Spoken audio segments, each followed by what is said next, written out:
You can get discouraged a lot of ways, but the one surefire way to avoid discouragement, first of all, let's understand something.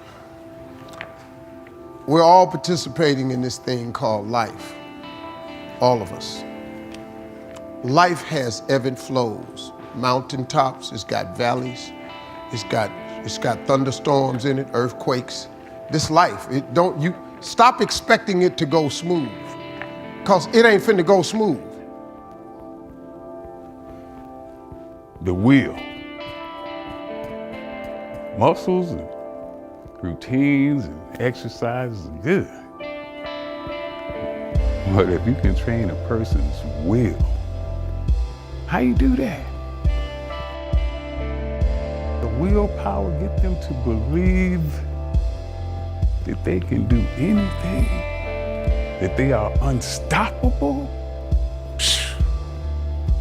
Well, you've done something then you are a trainer. Anybody can learn how to do this many sets, that many reps, and have theories on how beneficial this way of doing it is.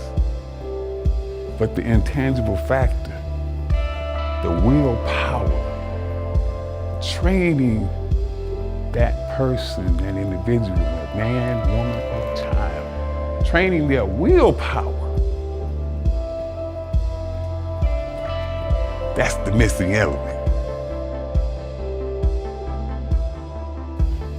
This idea and this notion that you could be anything you want, you can accomplish anything you want, right? We hear that. You've heard that from the time you were little boys.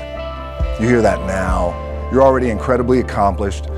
You can win an NBA championship, MVP of the league. You could become president. You could become governor. You could be in entertainment. You could do Charles, and you could do Shaq. You could do that. You could do whatever you want to do. You guys know that. The thing that has worked for me is to remember the hard times. I wonder if it's ever struck you how curious a thing it is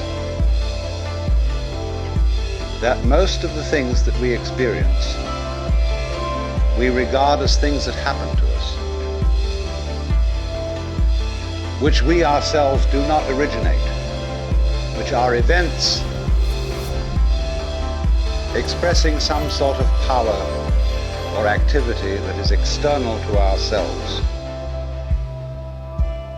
And if you consider that, you realize that what you mean by yourself is rather narrowly circumscribed.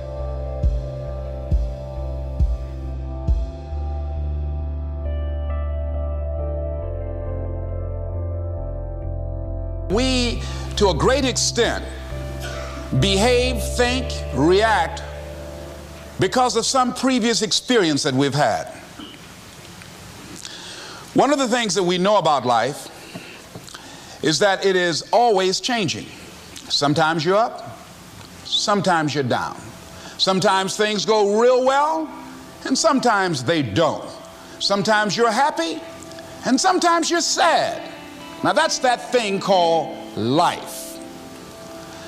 And when we begin to understand and know that, accepting that reality that we will never ever have things just on an even keel all the time, that you're going to have some ups and you're going to have some downs, but during those down moments, that's where the growth takes place.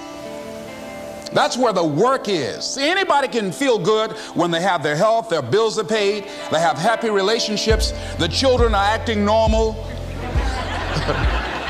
business is successful. Anybody could be positive then. Anybody can have a larger vision then. Anybody can have faith under those kinds of circumstances. Am I correct? See, but the real challenge of growth, mentally, emotionally, and spiritually, comes when you get knocked down. Somebody said that adversity introduces a man to himself or a woman. How you handle it, that's where the growth takes place. Behind every moment of adversity in your life, two things will happen. There is a lesson and there is a blessing. Every moment of adversity has those two things that come with it. There's always a lesson and there's always a blessing. Pain always leaves a present. Every time you're in pain, it leaves a gift behind. You can get more money, but unfortunately you can't get more time. If somebody asks you to spend your money, that's pretty easy, right? We live in America, we're wealthy, so the money's not the problem. But what if somebody asks you to spend a day, right? You got to think that over carefully. And I know you did. I wouldn't waste one of my days, not for anybody, not for anything. Once I understood how valuable they were, I don't waste any. And maybe that's it, I don't know.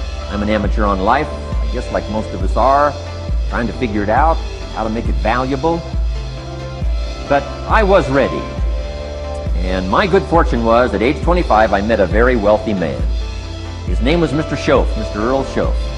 A friend of mine had gone to work for him, and he started telling me about this man. He said, "You got to meet this man I've gone to work for. He's wealthy, but he's easy to talk to.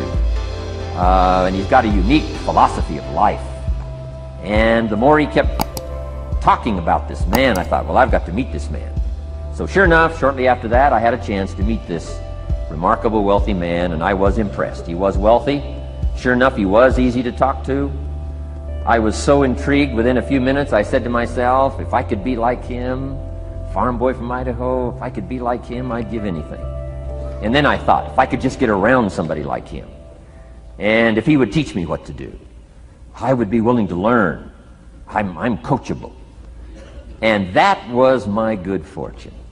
A few months later, this wealthy man that I met, Mr. Schoaf, took a liking to me, hired me, gave me a job. I went to work for him.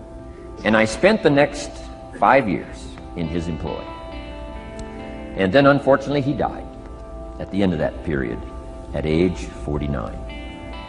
His last 5 years, but the first 5 years of my new life, I got to spend with this remarkable man, and my dream came true. He coached me, he taught me. He taught me the books to read. He taught me the disciplines. He taught me the changes to make in my language and personality. And the things he shared with me during that 5 years literally changed my life, turned my life around, changed my income, changed my bank account, changed my future, changed everything.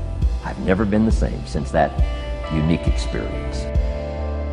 The moment you can figure out what it is you're supposed to be doing, the sooner you are able to get about the business of doing that. The way through the challenge is to get still and ask yourself, what is the next right move? Not think about, oh, I got all of this to do. What is the next right move? And then from that space, make the next right move and the next right move. And not to be overwhelmed by it, because you know your life is bigger than that one moment. You know you're not defined by what somebody says is a failure for you, because failure is just there to point you in a different direction. Because if you play with the fear of failing, you'll have the pressure on yourself to play, to capitulate to that fear. If you play with the sense of I want to win, then you have the fear of what happens if you don't. But if you find common ground in the middle, in the center, then it doesn't matter. You're unfazed by either, right? And that enables you to really just stay in the moment, stay connected to it, and not feel anything other than what's in front of you. So I try to just be dead center. So if you fail on Monday, the only way it's a failure on Monday is if you decide to not progress from that, right? So to me, that's why failure is not existent. Because if I fail today, okay, I'm gonna learn something from that failure, and I'm gonna try again on Tuesday. And if I don't accomplish those goals, I have to ask myself why, right? And so from my position, the reason why I would not have accomplished those things is poor leadership, failure to communicate properly with my teammates to put them in positions to be successful, lack of preparation. All those things would be reasons why I don't win, right? So now, if that was the case, and in my career, I have to sit and I have to analyze that, and then as I move and I evolve, post basketball into business or whatever, those same weaknesses are going to reveal themselves there, right? So if I don't learn from that, I'm going to struggle here too, right? So I can take those situations and learn from those and have them, make me a better person later in life. But if I don't take that stuff and apply that someplace else, then that's failing, which to me is the worst.